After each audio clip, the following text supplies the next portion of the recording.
अस्सलाम वालेकुम स्टूडेंट्स। आज की मेरी वीडियो उन स्टूडेंट्स के लिए बहुत हेल्पफुल होने वाली है जो कि न्यूजीलैंड जाना चाहते हैं अपने मास्टर्स प्रोग्राम के लिए, और वो इस चीज़ के बारे में बहुत सारी चीज़ों को लेकर कंफ्यूज हैं कि किस तरह से उनका वीज़ा प्रोसेस किया जाएगा, क्या क्या उनकी रिक्वायरमेंट्स होंगी, किस तरह से वो न्यूजीलैंड का मास्टर्स प्रोग्राम का वीज़ा अचीव कर सकते हैं। तो सबसे पहले बात कर लेते हैं न्यूजीलैंड के बारे में कि न्यूजीलैंड भी अगर स्टूडेंट मास्टर प्रोग्राम के लिए जा रहा है तो वहाँ पर ड्यूरेशन क्या होगा। न्यूजीलैंड में एक्चुअली मास्टर्स के लिए ड्यूरेशन जो अवेलेबल है वो 1 ईयर का भी है, वो 2 ईयर्स का भी अवेलेबल है। इसके अलावा अगर बात करी जाए तो पोस्ट ग्रेजुएट डिप्लोमा प्रोग्राम भी अवेलेबल है। और बहुत सारे स्टूडेंट्स की अब ये करी होती है कि मैम हमारा जो एडमिशन है, अगर हम मास्टर्स के लिए जा रहे हैं तो हमारी एलिजिबिलिटी क्राइटेरिया क्या होना चाहिए। तो मास्टर्स प्रोग्राम की एलिजिबिलिटी क्राइटेरिया जो है न्यूजीलैंड की गवर्नमेंट पॉलिसी के अकॉर्डिंग 2.5 से जीपीए मिनिमम होना चाहिए स्टूडेंट का, या 65% प्लस मार्क्स होने चाहिए। जी हाँ, वो स्टूडेंट्स जिनके मार्क्स जो हैं वो 65% से कम है या 2.5 से जीपीए से उनका कुछ मार्जिन के अकॉर्डिंग कम है, तो वो भी अपना अप्लाई कर सकते हैं। इसके लिए आपको कंप्लीट गाइड लेनी पड़ेगी। आप आज ही कांटेक्ट करें रैंडम स्टडी कंसल्टेंट से और आपको कंप्लीट गाइड कर दिया जाएगा कि किस तरह से आप आगे अप्लाई कर सकते हैं, और उनका पॉसिबल है कि पोस्ट ग्रेजुएट डिप्लोमा में उनका आगे प्रोग्राम अप्लाई कर दिया जाए। इसके बाद सेकंड रिक्वायरमेंट उनकी ये है कि उनमें स्टडी गैप का बहुत ज्यादा कंसर्न है। बहुत सारे स्टूडेंट्स ऐसे देखे हैं कि जिनका स्टडी गैप होता है और वो उसको रीजनिंग के साथ प्रूफ नहीं कर सकते।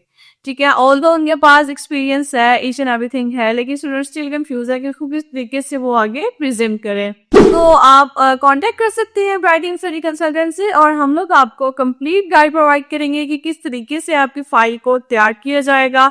उनकी पॉलिसीज के अकॉर्डिंग, उनकी रिक्वायरमेंट्स के अकॉर्डिंग आपको complete step to step guide किया जाएगा। और इसके अलावा जो मेजर बच्चों को बैरियर फेस करने को मिलता है वो है डिफिकल्ट और इंग्लिश लैंग्वेज टेस्ट। ठीक है, IELTS-पीटी की रिक्वायरमेंट जो है वो स्टूडेंट्स के मामले में बहुत ज्यादा कंफ्यूज है। लाइक अगर मास्टर्स के लिए आप अप्लाई करना चाह रहे हैं तो अगर आप चाहे 1 साल के लिए करना है या 2 साल के लिए, IELTS-पीटी की रिक्वायरमेंट सेम है। आपको 6.5 नॉट लेस देन 6 आपको IELTS इंग्लिश चाहिए।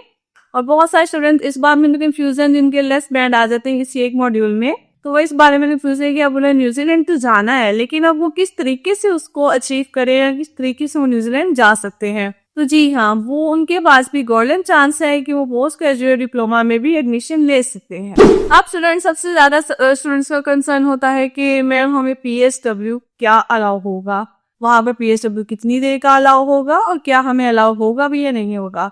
तो यहाँ पर एक गुड न्यूज ये है कि न्यूजीलैंड में ये ऑप्शन है कि आपको 1 ईयर मास्टर्स के बाद 3 इयर्स का PSW अलाउ होता है, और ये किसी और कंट्री में भी नहीं है। 1 ईयर ग्रेजुएशन डिग्री आपकी कंप्लीट होगी, पोस्ट ग्रेजुएशन डिग्री आपकी जैसी कंप्लीट होगी 1 ईयर की, उसके बाद आपको 3 इयर्स का PSW अलाउ किया जाएगा और आप अपना इजीली वहां पर वर्क कर सकते हैं। और ये जो है बाकी कंट्रीज में अगर हम कंपेयर करें तो बाकी कंट्रीज में इतनी अवेलेबिलिटी नहीं है, इतना फैसिलिटेट नहीं किया जाता। और न्यूजीलैंड को बहुत सारे स्टूडेंट एज अ पाथवे भी देख सकते हैं, स्पेशली वो स्टूडेंट जो कि ख्वाहिशमंद है ऑस्ट्रेलिया जाने के और उनका कोई ऑस्ट्रेलिया से रिफ्यूजल है ऑलरेडी, या वो आगे इस चीज से बहुत ज्यादा स्केयर हैं कि ऑस्ट्रेलिया की पॉलिसीज के अकॉर्डिंग है उनकी प्रोफाइल मीट नहीं कर रही, लेकिन उनका ड्रीम डेस्टिनेशन जो है ऑस्ट्रेलिया में है। तो वो बच्चे अपना न्यूजीलैंड में डिग्री में अप्लाई करके वहां पर एडमिशन लेकर वहां पर अपनी 1 ईयर डिग्री कंप्लीट कर आगे ऑस्ट्रेलिया के लिए भी अप्लाई कर सकते हैं। तो it's a very golden opportunity for those all candidates जो कि ब्रेक में है या जिनका प्रीवियसली कोई रिफ्यूजल है ऑस्ट्रेलिया से, वो भी अप्लाई कर सकते हैं। And the last thing is about the financials. बहुत सारे स्टूडेंट्स इस बात को लेकर कंफ्यूज हैं कि मैम हमारे फाइनेंशियल्स क्या होंगे, हमारी ट्यूशन फी क्या होगी। तो फाइनेंशियल्स जो आपके होंगे वो all about your whole tuition fee, your living cost in New Zealand.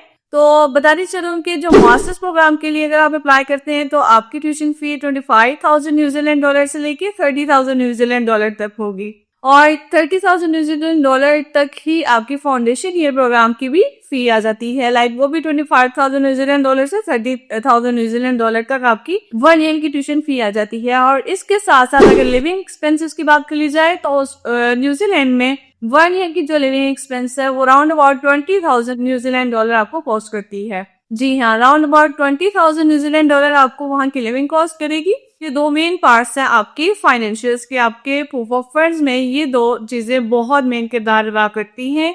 और न्यूजीलैंड की वीजा रिक्वायरमेंट्स में ये चीज बहुत ज्यादा प्लस पॉइंट आपका शो करती है कि अगर आपके जो फाइनेंशियल शो कर रहे हैं वो स्टेबल होने चाहिए। 6 मंथ्स की आपको ट्रांजैक्शन हिस्ट्री रिक्वायर्ड होती है और 6 मंथ्स की जो ट्रांजैक्शन हिस्ट्री है वो भी आपको जस्टिफाइड हिस्ट्री रिक्वायर्ड होती है।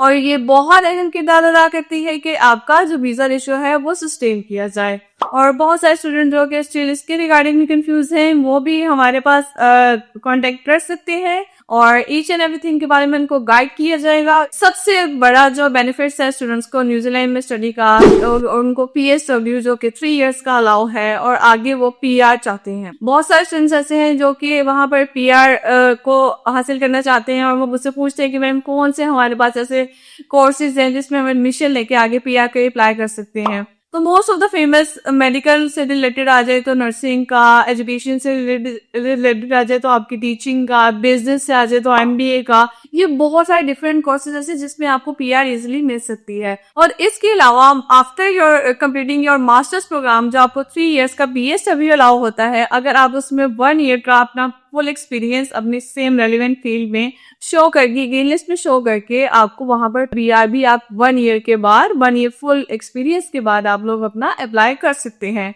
तो ये वाहिद जो अपॉर्चुनिटी है ये न्यूजीलैंड के अलावा और कोई कंट्री नहीं दे रहा, तो आपको जरूर इस चीज को अवेल करना चाहिए। और अगर आपको स्टिल किसी किस्म की भी कंफ्यूजन है तो आप ब्राइट एंड स्टडी कंसल्टेंट से कांटेक्ट कर सकते हैं और अपना जो न्यूजीलैंड का आपका एक ड्रीम है आप उसको ट्रू कर सकते हैं।